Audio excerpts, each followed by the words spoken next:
Pues bien, en lo que es la parte de bioelectricidad, que lo han visto en la parte teórica, pero no se ha, no, quiero darle un refuerzo con respecto a la parte de fisiología. Entonces, es importante reconocer eso porque la fisiología básica del organismo, el cuerpo humano, se basa más que todo en principios físicos de electroquímica y genera bioelectricidad, ¿no? Lo que es la parte de fenómenos físicos, la parte mecánica, biodinámica, ¿no? Y la parte química es pura, que es la parte enzimática de reacciones químicas, la parte de los procesos metabólicos. Pues bien, es importante el conocimiento de lo que es la parte de bioelectricidad porque es una situación importantísima, principalmente en los que es la parte de las células, en dos tipos de células principales que son células que prácticamente excitables.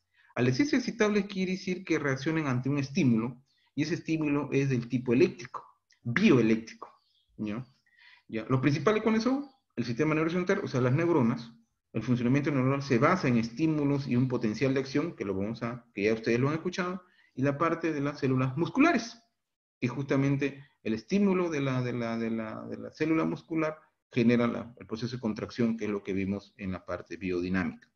Pues bien, quiero centrarme en lo que es la parte del sistema nervioso central como la célula tipo de lo que es la parte de la célula excitable, ¿no? Y esta se basa lógicamente que tiene una membrana que tiene un potencial electroquímico. ¿Qué quiere decir eso? De que si una membrana celular tiene la capacidad de generar un impulso nervioso, generar un potencial de acción, es porque tiene un potencial electroquímico. Electroquímico quiero que se entienda que es la generación de una polaridad de electricidad en función a concentraciones de ciertos elementos químicos, para que entiendan la idea. Pues bien, si la membrana celular es una membrana semipermeable que permite el ingreso de ciertos elementos, iones, proteínas u otras sustancias, y impide el pasaje de otros elementos, esto justamente está en función a que permite controlar el ingreso y salida de ciertos elementos.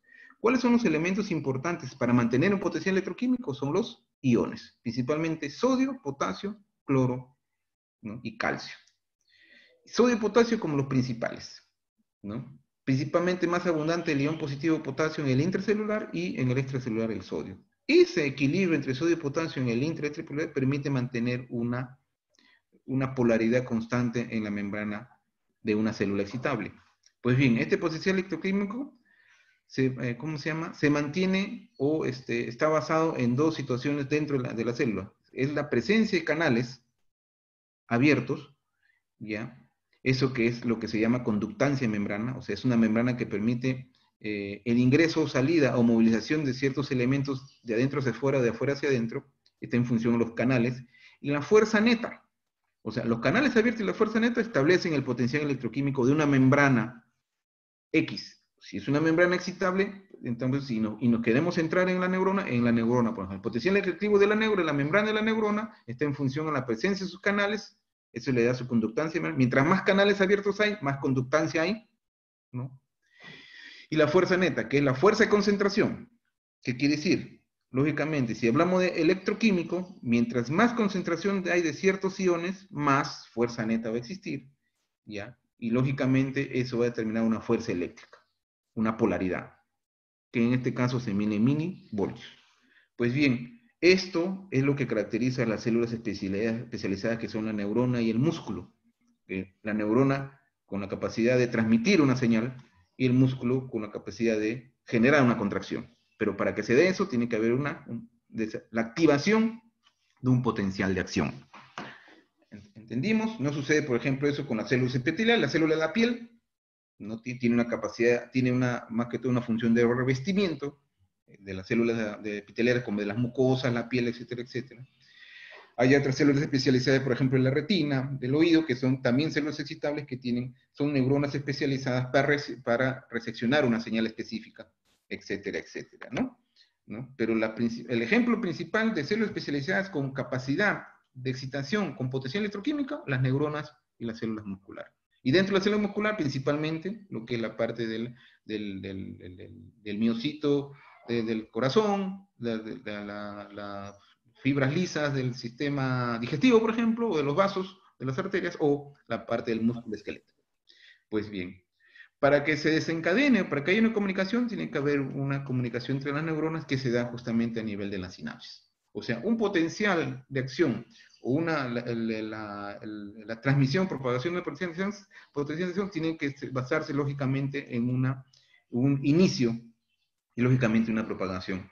Y esto se da entre neurona y neurona, se da a nivel justamente del espacio sináptico y la conexión sináptica, ¿no? Inicio y transmisión se da a nivel de una sinapsis. Y esto se basa lógicamente para que se active un potencial de acción, tiene que haber lógicamente la liberación de ciertos elementos, ciertos transmisores. En este caso, por ejemplo, el botón presináptico que libera acetilcolina, ¿no? Esto que son dependientes de potasio, y esto, al estimular un receptor en el botón postsináptico, va a generar que esto genere una serie de eventos electroquímicos que va a generar que se desencadene un potencial de acción. Entiéndase el potencial de acción, muchachos, de que justamente es el desarrollo justamente de la acción bioeléctrica de esa membrana. Es un cambio de polaridad que va a generar lógicamente una serie de fenómenos a nivel de receptores, a nivel de segundos mensajeros, etcétera, etcétera, para la actividad de esa célula, ¿no? Entonces, esa es más o menos la idea. No insisto mucho en eso porque lo que quiero que se entienda el fenómeno en general, porque esto lo van a disfrutar al máximo cuando ustedes lleven fisiología, ¿no? Pero quería sentar algunas situaciones. Muy bien. No, la célula excitada no constantemente está excitada. Tiene que estar primero en reposo o inicialmente está en una situación de reposo. Es una célula que no ha recibido ningún estímulo, no ha recibido un estímulo supraumbral, o sea, más allá de la fuerza eléctrica que requiere para estimularse. Y se mantiene en una polaridad negativa, menos 90 milivoltios, que es el potencial de reposo, si hablamos de la neurona, pues, ¿no? Y esta se mantiene lógicamente porque está en constante salida de potasio, como se ve aquí, ¿no? Que son los canales de escape de potasio, canal de escape de sodio, y lógicamente también la absorción de la bomba sodio-ATPasa, que permite un intercambio de 3 sodios por 2 potasios. Esto es un potencial de reposo. Esto indica que es una célula que no está excitada en ese momento, no está cumpliendo de alguna manera, no está haciendo una acción, un potencial de acción, está en reposo. Pero de todas maneras hay una constante intercambio de iones que permite mantener positivo la cara extracelular y negativo la cara intracelular. Esta es la célula de potencial, basada lógicamente en estas tres situaciones. Se da porque hay constantemente una salida de potasio, como son canales de escape de sodio, un ingreso o canales de escape de sodio y de potasio, y lógicamente vean ustedes que hay canales dependientes de sodio y canales dependientes de potasio, dependientes de voltaje, que están cerrados. Ahí viene el quid del asunto. Al ser canales especiales que tienen que activarse justamente porque va a haber cambios en el voltaje, ¿ya? Eso es lo que va a generar cambio en la polaridad y el potencial de acción. Entonces, si tenemos una célula inicialmente así en reposo, porque están cerrados sus canales dependientes de voltaje de sodio y potasio, entonces, cuando hay un potencial de acción, entonces lógicamente va a haber una apertura de esos canales de sodio y de esos canales de potasio que son dependientes de voltaje. Y el potencial de acción tiene sus fases, ¿no? Entonces, si tenemos inicialmente que hacia afuera de la membrana es positivo y hacia adentro del citosol es negativo, la despolarización es una inversión de esa polaridad. Entonces, al aperturarse los canales de sodio, ingresa mucho sodio al intracelular y va a positivear o volver positivo la membrana, la cara interna de la membrana celular. Y va a haber un cambio de polaridad. Eso se llama la despolarización. De lo que estaba polarizado, positivo hacia afuera y negativo hacia adentro, se va a despolarizar y se hace al revés. Ese es el potencial de acción. Al haber ese cambio de polaridad, empieza a activar en su camino, empieza a activar justamente los canales respectivos y se va propagando ese potencial de acción. Hay una repolarización. Una vez que se despolariza, activa los canales necesarios y vuelve a repolarizarse justamente para seguir transmitiendo y llegar nuevamente a un reposo. Antes de la repolarización y llegar a reposo hay una hiperpolarización, que es una situación muy corta, que es porque se mantienen abiertos los canales de potasio y genera que se vuelva muy sensible o muy positivo la parte de la membrana externa, ¿no? Entonces, esta espiga es típico de la potencial de acción en lo que es la célula nerviosa, comparado con el potencial de acción que ustedes han visto en la célula muscular, que tiene una meseta, que es más lento, ¿no? Pero que tiene prácticamente el mismo mecanismo. Entonces, eso es lo que quería resaltar con respecto a que hay un inicio de un estímulo en función justamente a un estímulo presináptico previo, o una apertura y una comunicación en base a neurotransmisores. Y lógicamente el proceso de potencialización es más que todo un intercambio de iones de sodio y potasio que genera un intercambio de polaridad en la membrana, de positivo pasa a negativo la parte externa, y genera una apertura y cierre de canales dependientes de voltaje que van a hacer que se transmita esa potencial de acción. Eso es en milisegundos, ¿no? Acá hay un bonito esquema en donde justamente grafica justamente la acción de los canales de sodio y potasio. Tenemos un medio externo, un medio intracelular, y tenemos más abundancia de potasio en el intracelular y más abundancia de sodio en el extracelular. Positivo en la parte externa y negativo en la parte interna. Entonces, el potencial de acción implica de que hay una apertura de canales de sodio dependiente de voltaje e ingresa mucho sodio a la intracelular y genera un cambio de polaridad de que se hace positivo el intracelular y negativo el extracelular. ¿Vio? Así de sencillo. Y la repolarización implica que se aperturan los canales de potasio, de fuga de potasio, y permite que el potasio se libere y genere nuevamente un equilibrio. Nuevamente una repolarización implica de que vuelva a su estado original de, ¿cómo se llama?, de positivo hacia la parte externa y negativo interna, por una apertura de potasio. Estos canales de potasio, al mantenerse unos milisegundos abiertos más, genera una hiperpolarización y de ahí genera a través de la bomba de sodio y potasio, un equilibrio entre sodio y potasio nuevamente y genera un potencial de reposo. Esto de acá es un gráfico bastante educativo, está en portugués pero entendible, ¿no? Pero que me indica la función justamente de los canales de sodio y potasio y su acción con respecto a la aparición de la despolarización, repolarización y el potencial de reposo, ¿no? Este es un gráfico que creo que queda en la retina de ustedes y que explica en forma sencilla el proceso del potencial de acción. Bien, entonces, una vez que el potencial, una vez que se inicia, genera un recorrido y eso tiene que propagarse. En la neurona es importantísimo que se propague y tiene que ser una velocidad muy rápida, ¿no? Entonces, para, de alguna manera, lograr que se dé una acción y reacción, como los reflejos, ¿no?, se dé en milisegundos o en forma muy rápida, lógicamente la propagación tiene que acelerarse, y ustedes saben que mientras más grueso es la célula, la velocidad de propagación es más rápida, pero lógicamente se da en el ejemplo del calamar gigante, pero en el sistema nervioso central, en el humano y los remedios mamíferos, la célula se transfiere muy delgada. Entonces ha tenido que usarse métodos para lograr mejorar una velocidad de propagación. Para eso sea lo que es la propagación saltatoria, en función lógicamente a la presencia de los nódulos de Ranvier, lo que es las vainas de mielina, que permite que se salte y genere una propagación saltatoria que permite una propagación más rápida.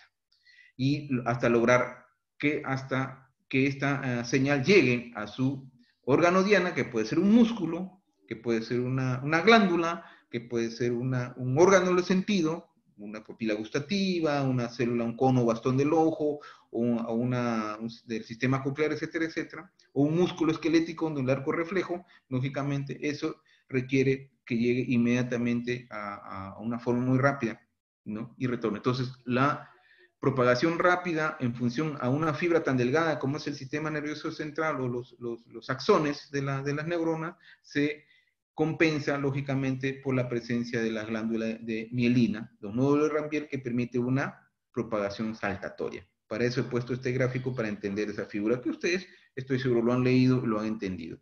Quería resaltar eso en bioelectricidad, muchachos, como una consolidación de lo que es la parte de bioelectricidad.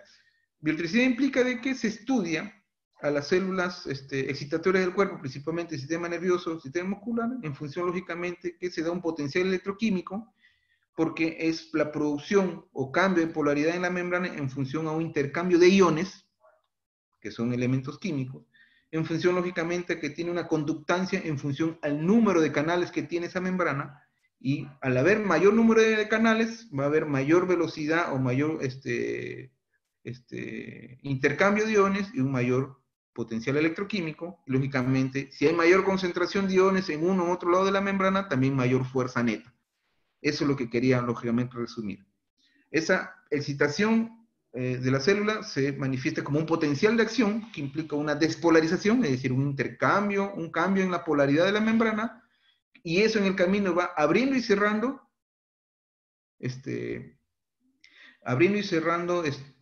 receptores o lo que son compuertas, ¿no? Y eso permite el ingreso y salida de ciertos iones para que permita, lógicamente, el retorno o la propagación del potencial de acción. Entonces, eso es lo que quería resaltar con respecto a eso, ¿no? Lo que son los canales, la importancia de los canales y la presencia de de las sales. Entonces, como siempre les digo, ¿no? La fisiología humana, ¿por qué estudiamos física, química en lo que es la parte de ciencia básica? Porque todos los principios de física y química se basan, o toda la fisiología humana se basa en principios de física, química, electricidad, lógicamente, y eso es lo que estamos demostrando, ¿no? Pues bien. Y quiero resaltar, como le digo, esto, ¿no? Tenemos entonces lo que es la parte de fisiología de la visión. La fisiología de la visión, la física de la visión, en todo caso, quería entender de que primero hay que entender a la luz como un fenómeno de onda electromagnética, aunque refieren que en realidad la luz tiene un comportamiento dual de onda electromagnética, que es una onda que transmite energía, pero también tiene a veces un comportamiento de partículas, por ejemplo, en las células fotoeléctricas, etcétera, etcétera. Entonces, eso es algo que se teoriza y algo que se explica, la naturaleza dual de la luz. Pero en términos generales es una onda electromagnética. Y la onda electromagnética es una perturbación periódica del campo eléctrico y el campo magnético. Miren que se transmite en forma perpendicular y que transmite energía. Y que lógicamente se recorre a una velocidad. Tiene un valle, una loma, tiene una frecuencia, tiene una amplitud, que es algo que ustedes lo han estado repasando. Pero la luz, entonces, está dentro del espectro de las ondas electromagnéticas, y la luz visible está dentro de un rango de frecuencia y de longitud de onda. Este es el cuadro típico que nos permite ver todo el espectro de las ondas electromagnéticas a lo que estamos expuestos, o lo que se conoce, y este de acá se refiere a la frecuencia con respecto al número de ondas por unidad de tiempo. Lógicamente acá se refiere a lo que es la parte de la amplitud de onda, ¿no? O sea, lo que es la parte de la amplitud, el ancho de la onda de la onda electromagnética. Este esquema es bastante interesante porque nos permite ver justamente de que la luz se encuentra a nivel de este rango de visión fuera de estos rangos de frecuencia y de amplitud de onda, no es visible al ojo humano. Tenemos un rango muy pequeño, ¿no? Entonces, los rayos gamma, hasta las ondas de radio, están dentro del espectro electromagnético, ¿ya? Y lógicamente eso no lo podemos ver salvo la luz visible, que es lo que se ve aquí, ¿no? Que están entre los 600 a 430 a 700 nanómetros como longitud, con una frecuencia de 480 hasta 700 terahertz, ¿no? Entonces, lo que quiero destacar de este gráfico acá anterior es que justamente es en los gráficos comparativos. Miren, una frecuencia de 10 a la 20 Hz, que es bastante, bastante alta, es algo que no lo puede detectar el cuerpo humano, el ojo humano, lógicamente porque es una amplitud muy corta, y lógicamente el ejemplo es el rayo gamma, que tiene como longitud de onda 10 a la menos 12 metros, bastante, bastante pequeño. Para compararlo, es más o menos al tamaño de un núcleo atómico, ¿no? El rayo X, por ejemplo, que tiene 10 a la menos 10 metros de longitud de onda, tiene una frecuencia de 10 a la 18, comparado La longitud de onda de eso es más o menos el tamaño de un átomo, el tamaño de una molécula ultravioleta. La luz visible está entre lo que es la parte de 10 más allá del 10 a la menos 5, una frecuencia como lo estábamos hablando de, de, de 700 a 500 terahertz, ¿no? Entonces, y lógicamente, miren, comparado con lo que es las ondas de radio, que tienen 10 a la 3 metros como promedio de longitud, más o menos comparado a la de un edificio. Los microondas, mira, son bastante amplios, más o menos el ancho de un cuerpo humano, que es 10 a la 8 de frecuencia, etcétera, etcétera. Interesante este porque nos permite hacer una comparación de la amplitud, de tamaño y de frecuencia, y lógicamente el rango pequeño que es la luz visible. Entonces, insistimos con la luz visible, muchachos, en donde los 7 colores del arco iris, que están dentro del espectro, tienen lógicamente un rango pequeño dentro de todo el rango electromagnético que le he descrito en el gráfico anterior. Pues bien, la luz, al ser una onda electromagnética, se comporta bajo ciertos fenómenos físicos, ¿no? Y los cuerpos que se exponen a la luz también tienen cierto comportamiento ante la luz. Esto es algo también que ya lo han visto, los cuerpos desde el punto de vista de la óptica, según su capacidad de dejar pasar o no la luz, puede ser un cuerpo opaco, puede ser un cuerpo translúcido, un cuerpo transparente, eso es lo que es algo que está bastante claro en ustedes. Opaco no deja pasar la luz, translúcido deja pasar parte de la luz, y el transparente que deja pasar toda la luz. En función a eso, en función a los cuerpos transparentes y opacos, si es un cuerpo opaco y choca la luz, lógicamente va a haber un fenómeno de reflexión, y en un cuerpo transparente va a haber, al pasar la luz y al cambiar dirección, va a haber un fenómeno de refracción. Pues bien, en la parte del fenómeno de refracción es lo que se basa justamente el uso de los lentes correctores, y es lo que quería aclarar. Entonces, esto de alguna manera también para reforzar, la reflexión y reflexión son fenómenos propios de la luz, uno que es un cambio de dirección en función a que se refleja, rebota en una superficie opaca y reflectiva, lógicamente. Y la refracción, que es el cambio de dirección de la luz cuando pasa de dos medios o materiales transparentes pero de diferente densidad. Al haber diferente densidad entre los dos medios va a generar una refracción, un cambio de velocidad de la luz y lógicamente un cambio de dirección. Y tiene sus leyes que, ahí les doy una empujadita, ¿no? Dense una repasita de las leyes de reflexión y refracción que va a venir preguntita de examen para lo que es la parte teórica, ¿no? Preguntita de examen en lo que es la ley de refracción y reflexión. Pues bien, el cerebro necesita información y esa información lo capta de los órganos de sentido. Los 5 órganos de sentido permiten brindar información del ambiente externo del organismo al cerebro, y permite que el cerebro justamente responda ante esos estímulos. ¿Y quién se encarga de recibir el estímulo de la luz? El ojo.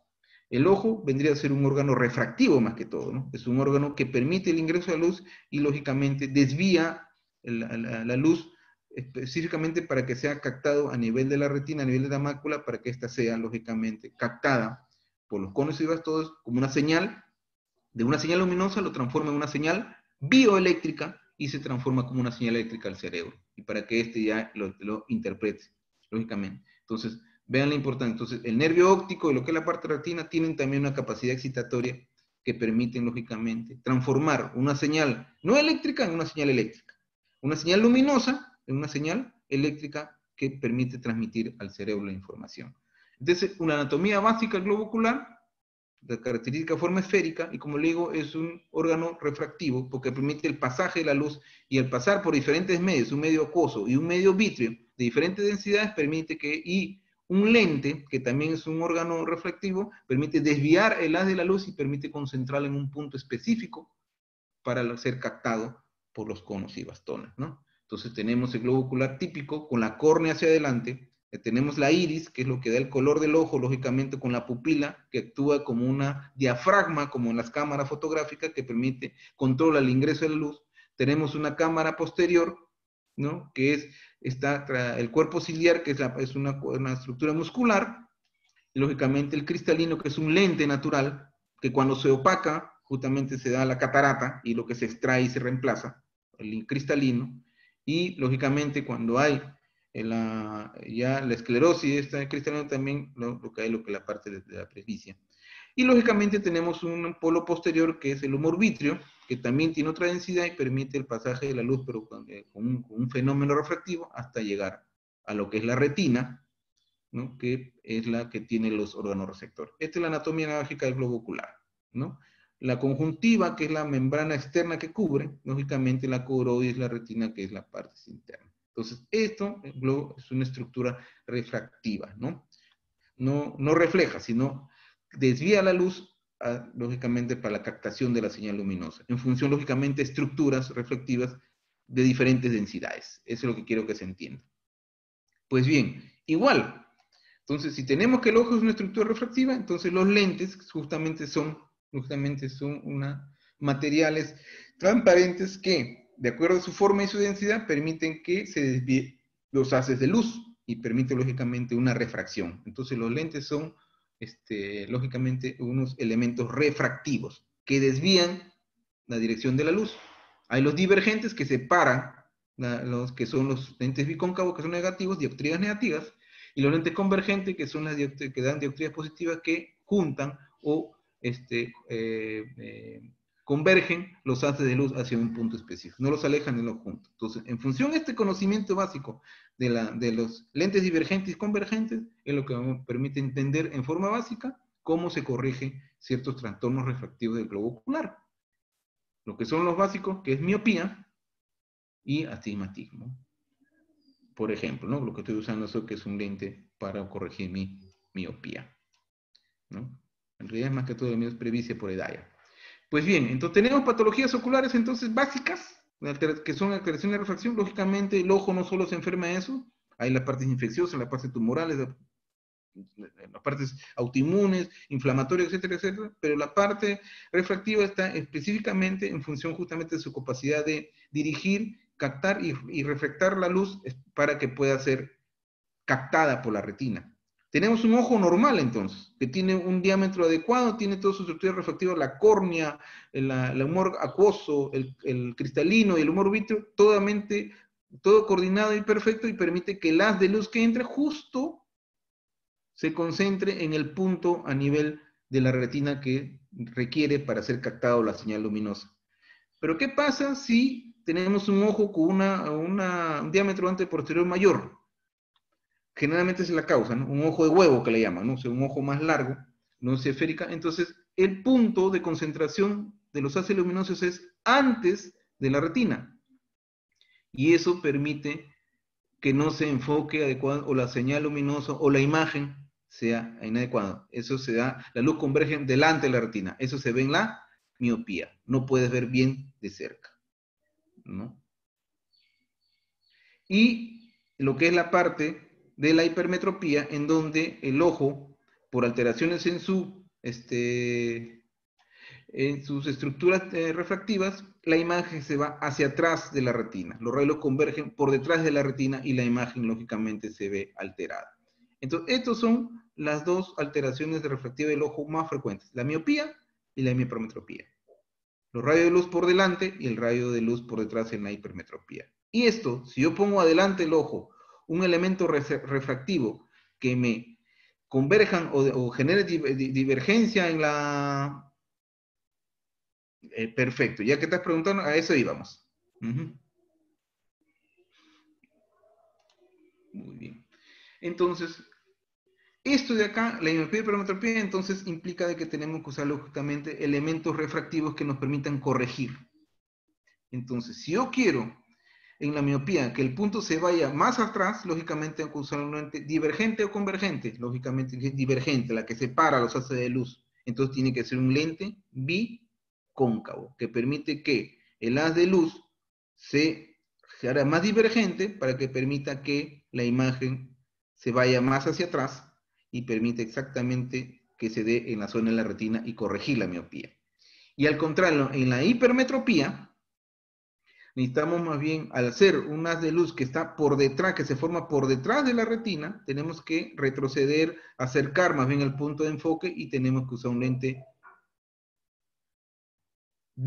convergente, que es en este caso un biconvexo, y que permite justamente enfocar en la retina. Este es el entendimiento básico. Tengo una miopía, un lente bicóncavo, ¿no? Antiguamente, algo ya no se ve eso ahora, pero yo en mi época de estudiante, los que tenían una ambliopía muy severa, en esa época no había pues la resina, no había los elementos y los materiales tan modernos que hay ahora en la parte de óptica, ¿no? Entonces si tenían una hipermetropía muy marcada, necesitaban solamente había los lentes de vidrio, entonces si necesitaba una corrección muy severa, tenían que usarse lentes muy, muy gruesos que permitieran una mayor divergencia para poder corregir en los famosos lentes que parecían los famosos potos de botella que le llamaban, ¿no? Así como una anécdota. Ahora ya eso se ve muy poco, porque en función como los materiales han mejorado mucho, ¿ya? Y lógicamente también hay corrección, cuando son miopías muy severas ya se hace una corrección quirúrgica con famoso excimer láser, en donde antes de usar lentes primero se genera una corrección, una pulida, si queremos dar una limada, si queremos dar con este láser a lo que es la córnea y permite corregirle en la misma córnea su índice de refracción, sus dioptrías que le llamamos, ¿no? Y eso permite usar un lente más delgado. Y la hipermetropía, como digo, es lo que es los lentes biconvexos, ¿no? Acá para reforzar con esta diapositiva, ¿cómo se llama? La idea. Tenemos un ojo miope en donde las líneas negras indican la formación de la imagen por delante de la retina, miren, y cuando se pone el lente divergente, ¿no? Entonces separa los haces de luz y permite que la luz, al momento de pasar por el ojo, ya se forme exactamente en la retina. En la hipermetropía, miren, las líneas negras indican la formación de la imagen por detrás de la retina, entonces yo necesito acercar, ¿no? Entonces, y utilizamos un lente biconvexo que es convergente, o sea, une los haces de luz y permite acercar los haces de luz y formarlos exactamente a nivel de retina donde queremos. Lógicamente, esto está en función de una medida previa de dioptrías necesarias para corregir exactamente el ojo. Y el astigmatismo, que vendría a ser una situación en donde hay una alteración entre la córnea, el cristalino, que genera doble señal, doble imagen, dobles imágenes, y son lentes bicóncavo convexos, son lentes mixtos que tienen que corregir los haces para lo que es la parte de la corrección. El astigmatismo, hipermetropía y la miopía son las patologías oculares refractivas más frecuentes, principalmente miopía, ¿no? En donde la gran mayoría de ustedes que usan lentes lo tienen, me imagino. Pues bien, el entendimiento es que para corregir eso lo que usamos son lentes, y los lentes son materiales transparentes que tienen una capacidad de refracción de la luz. ¿Y qué entendemos por refracción? Que la refracción es la desviación del haz de luz en una angulación hacia positivo o negativo en función a la angulación y a la densidad del material. Porque lo que genera la desviación de la luz es que pasa la luz por dos materiales transparentes pero de diferente densidad. Pregunta de examen. Ahí les sople una. ¿Ya, muchachos? Diferente. Perfecto. Entonces, eso es lo que quería reforzar ahora como entendimiento de lo que es bioelectricidad y lo que es la parte de física, la visión básica, con la patología básica que es la parte de las patologías de refracción, ¿no? Entonces, lo que voy a hacer ahora es justamente en función a este estímulo, a estos mensajes pequeños del tema, a ver si hay una pregunta que ustedes quisieran reforzar. Pero aquí en esta charla ya les he lanzado dos preguntitas para el cuestionario de su examen final, ¿ya? Con respecto a lo que es la visión. Muy bien, entonces quiero agradecer su atención y vamos entonces a la ronda de preguntas que ya están que me lanzan